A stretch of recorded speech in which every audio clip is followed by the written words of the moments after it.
পঞ্চায়েত ভোটের প্রাকালে খুন হয়ে যাওয়া বিলোনিয়ার বাম কর্মী বাদল শীলের খুনের বিচার হবে। শাসক দল সহ মথার সাধারণ কর্মীরা বামেদের শত্রু নয়, কিছুটা নরমে গরমে শাসককে সমঝে দেওয়ার চেষ্টা বাম নেতা মানিক সরকারের। বিলোনিয়ার শহীদ স্মরণের মঞ্চ থেকে কিভাবে শাসককে হুঁশিয়ারি বার্তা দিলেন মানিক সরকার, দেখুন।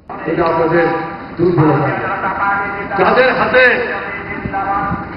বাদল শীল খুন হয়েছে, আমি যারা খুন করলেন তাদের তো বিচার হচ্ছে, বিচার হবে। আমরা বিশ্বাস করি কোর্টে নিশ্চিত সঠিক বিচার হবে, প্রকৃত অপরাধীরা নিশ্চিত শাস্তি পাবে।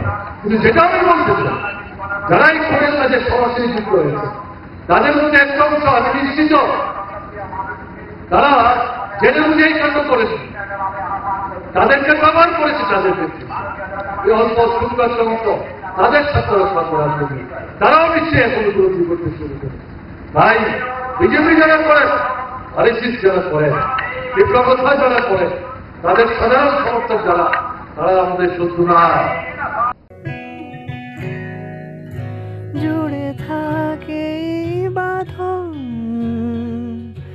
আপনার চেয়েও আপন,